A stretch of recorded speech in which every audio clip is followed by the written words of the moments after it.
Баршаңызға сәлем достар, Түс Шыру каналына қош келдіңіздер. Бұл каналымызда біз атақты мұсылман әлемінің түс шырушы ғалымдарының еңбектерін қазақ тіліне аударып сіздерге ұсынамыз. Сол себепті каналымызға тіркеліп қоңырауды басып қойыңыз.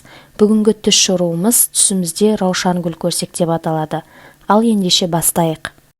Түс шырушы ғалымдардың айтуынша, түсіңізде раушан гүлін көрсеңіз, сіздің адал кәсіп жасап жүргендігіңізді білдіреді. Бірақ гүлдердің түсіне қарай әртүрлі жорулар бар. Мысалға, егер түсіңізде қара раушан гүлдерін көрсеңіз, қайғырып жүргендігіңізді білдіреді. Ал егер раушан гүлдері көк болса, жаныңыздың тыныштық тапқандығын білдіреді. Егер түсіңізде қызыл түсті раушан гүлін көрсеңіз, қызғаншақ адам екендігіңізді білдіреді, немесе бір адамға ашуланып жүргендігіңіздің белгісі болуы мүмкін. Күлгін түсті раушан гүлін көрсеңіз, сіздің болашақта үлкен табысқа қол жеткізетіндігіңізді білдіреді.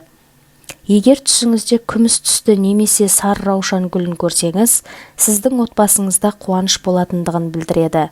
Түсіңізде раушан гүлін көрсеңіз, жақында балалы болатындығыңызды білдіреді.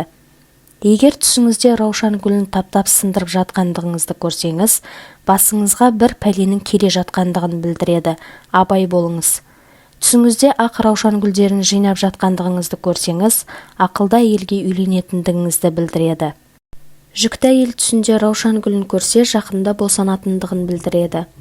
Достар, егер де осы видеомыз ұнаған болса, лайк басып комментария жазыңыз. Сондай-ақ бұл видеоны барлық достарыңызға таратыңыз. Келесі видеоларымызды өткізіп алмас үшін каналымызға тіркеліп қоңырауды басып қойыңыз. Сау болыңыздар.